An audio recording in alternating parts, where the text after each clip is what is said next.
Hello, everybody. Scott Golden here with the Mid-South Wrestling Review Series, this time for August 24th, 1985. We are fast approaching the end of 1985, which means we're fast approaching the return of the need to do another series. I hear that they're going to add a few Wrestling Challenge episodes in the next little while. That may be where we go next, but they're only going to add like 10 or 20 episodes. But I might search other places to find more episodes of that program, and then go back, maybe do Smoky Mountain or Mid Atlantic Championship Wrestling. Not really sure. We're going to have the largest independent audio archive of wrestling show reviews. That's the eventual goal, covering independents eventually too, but trying to do as much as we can to give you the largest archive over the next few years, because, well, a lot of the times I don't like when internet reporters have no experience in the business. To be completely honest, I find it insulting. And with a dozen years in the business, I think I have unique perspectives. Anyway, we start off with a rather strange videotape sent into the Mid-South territory. This strange videotape is actually Bill Watts in a mask portraying the Midnight Rider. Midnight Rider was originally Dusty Rhodes, done in Florida, and Watts basically stole the idea, or borrowed the idea, or something to the idea, over the next little while here, as he kind of returns, and they're just trying to get extra heat, I guess. Mike Scott, who is a guy I have not heard of before, against Hacksaw Jim Duggan. Duggan, of course, a mainstay in the Mid-South area probably since about 1982. So, and I think he stays through some point in 87. Actually, yeah, it is 87 because he's there in time for WrestleMania 3, which is March of 87. So, he's here for another year and a half, maybe. Anyway, Duggan uses some power moves, locks up with the man, takes him down eventually. Duggan gets a little bit of ride time, hits a hammerlock. Duggan, not particularly well known for his technical wrestling prowess, but can do it upon occasion. Sends the man, though, into the buckles, and is rather unimpressed with that process of things. Irish whips, and Duggan, with a clothesline, just about takes the enhancement talent's head off with a clothesline.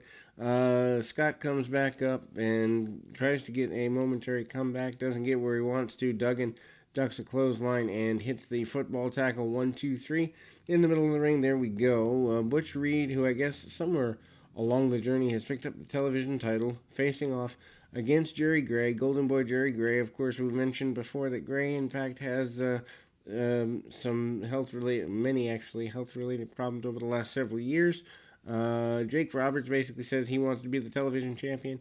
He and the Barbarian can easily take out Reed. He doesn't really care about what Reed has done in the past. He doesn't care about Reed considering himself a tough guy, wants the match.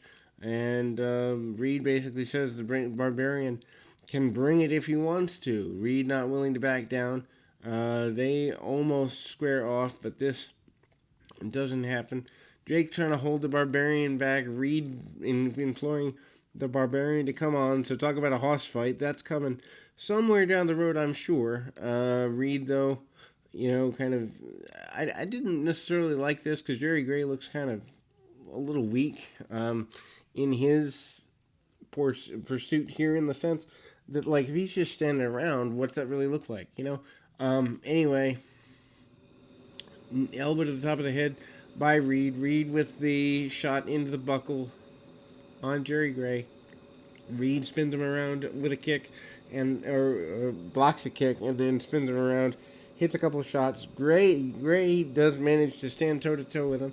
Odd to see Gray in a match where he's challenging for the television championship, but it does happen upon occasion, I guess. Backdrop out of the corner by Butch Reed. Butch Reed hits a couple of tackles, then a military press slam, and Reed then hits a shoulder tackle soon after that, gives him the victory. Of course, Reed, a former North American and Tag Team champion in the area. You can check our whole archive of Mid-South if you want to kind of take a journey with Butch Reed, so to speak, through the process of this. And then Bruiser and Styles versus Jake Roberts and the Barbarian. Barbarian and the Snake have been around for a while. Barbarian jumping up and down like a complete goofball, angry goofball, but complete goofball. Jake takes the masked bruiser down, gets some ride time with a inverted chinlock with that man. Knee by Roberts to the head. The Barbarian comes in, dominates the masked man. Not that big a surprise, I suppose. The size differential and the fact that the Bruiser there to do the honors for a guy like the Barbarian. Big body slam by the Barbarian. Barbarian hooks the man up in a chinlock situation. Manages to try and take his adversary down a bit.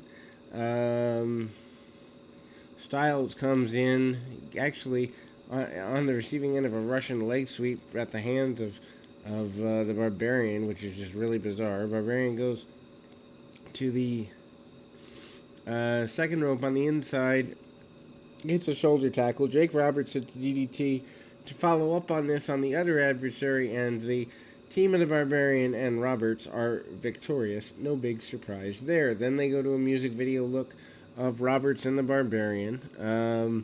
That is obviously meant to hype them for bigger things in the future, one would assume.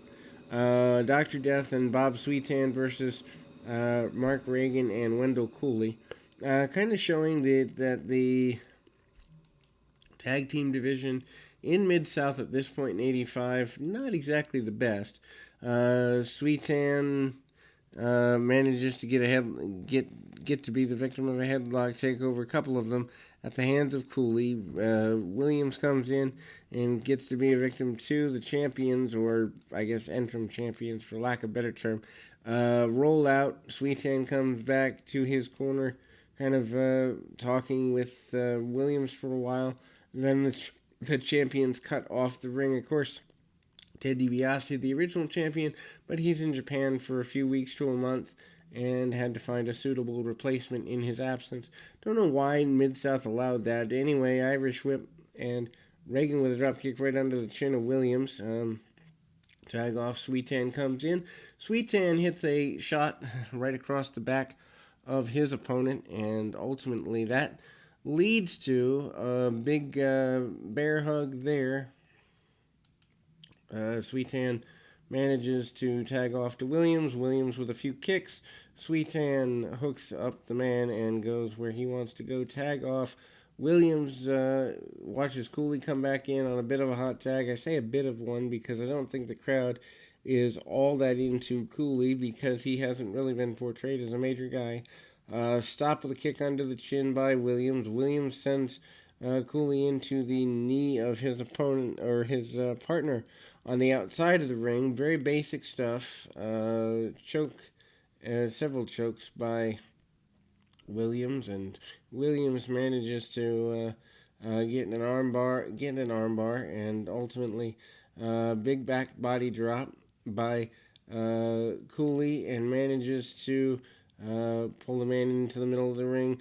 Sweetan comes in with a big elbow, and it looks like Sweetan almost, when there's going to be a win or a victory for this team, it looks like he's kind of the one that's put in the dominant position. Williams comes back in, a couple of big body slams in the middle of the ring for that. Williams goes to the second rope on the inside. Cooley, or actually Reagan, I believe. Nope, Cooley. Raises the arms or raises the legs and tags off to Reagan. Reagan comes in. He's certainly not ready for this either, and eventually the interim champions grab a victory here. Superstar Bill Dundee versus Dale Williams is up next. Dundee in matches that are inconsequential once again. Maybe as the booker, he kind of puts himself in those situations so that he doesn't get over insulated or over accused of pushing himself too hard or something like that. Takes Williams down, works over the leg a bit. Of course, Dundee, a guy who has been in Memphis and that area for a very long time, known more for the Tennessee style, works over the leg of his adversary. Fans making fun of Dundee for getting beaten by Little Coco last week or the week before.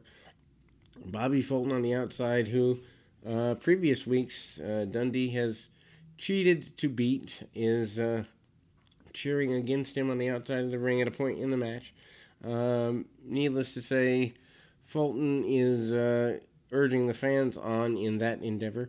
Butterfly suplex takeover by Dundee. Dundee manages to get a momentary pin on that. Kind of interesting that a butterfly suplex isn't a finish here, but they're trying to tell the story, I guess, with Fulton. Spinning around into a back elbow is Dundee. Dundee manages to get the victory here off a I guess you'd say a modified uh, bombs away type maneuver, and ultimately that is all that's needed there. Spinning back kick, and again, actually diving splash is the finish of this one. Brody Chase and Al Perez up next. Again, not particularly a match worth writing home about, nor is the final match of the day. Although, final match of the day at least has two competitive people. Brody Chase has been an enhancement talent before and continues to be one here. Al Perez is kind of, I guess you'd say wrapped up or whatever from being jumped in previous weeks. It appears they don't really push the injury all that much, but Perez gets some ride time and some side headlocks, followed by hammerlocks. Really basic stuff by Perez. Perez, as mentioned, did not continue his quick ascent as he did when he came in. Chase does get ridden to the ropes a bit, and Perez always really basic offense, punch kick, basic stuff, nothing to write home about. Hard forearms, and actually knocks the man out with a forearm to the chest. Interesting there. We go to the main event. Main event is Dutch Mantell against Tommy Rogers. Mantell, of course, aligned with Bill Dundee. Rogers is a guy that Dundee got under the skin of his partner Fulton a couple of weeks ago. So that tandem is certainly building towards, one would assume, a blow up here. So, some sort of confrontation. Anyway, some jab attempts by Rogers. Rogers not really all that impressed with Mantell. Rogers actually takes the man back into the corner, hits a couple of shots, kicks him to the outside. Mantell bails out in to lower ground in a hurry. Mantell kind of peppering his adversary with shots across the back of the head and that. Then you see several cinch-ups on arm bars by Mantell. Rogers blocks the hip toss out of the corner twice, manages to take him around with a hip toss. I love the fact that matches can be that much slower. Anyway, side or head scissors takeover by Rogers, who misses a second one, and ultimately, kind of cuts him off there when he misses the second head scissors. And then Mantell comes in, second rope double axe handle and a vertical suplex snap over. Mantell, kind of getting the better of his adversary for quite a few minutes in the match. Short lariat by Mantell, and he is just about all but knocked out his adversary, but manages to choke him out over the ropes, and then we see a double down between both men. Mantell not happy with what is happening here, that's for sure, and we see, finally a fire up by Tommy Rogers. Rogers, again with a kick to the midsection, ducks the head like he's going to go for a backdrop, and doesn't get all he wants on that. The side headlock, and then the sunset flip by Rogers, 1-2, and Mantell comes out the back door on that. Ultimately, kind of a shoulder tackle there, and goes behind, gets a roll up, does Mantell. Dundee makes his way out to try and help his partner. Dundee pulls the top rope down and then jumps out Tommy Rogers. So the issue between Dundee, Mantell, and the Fantastics must continue, and we'll be back with more action right after this.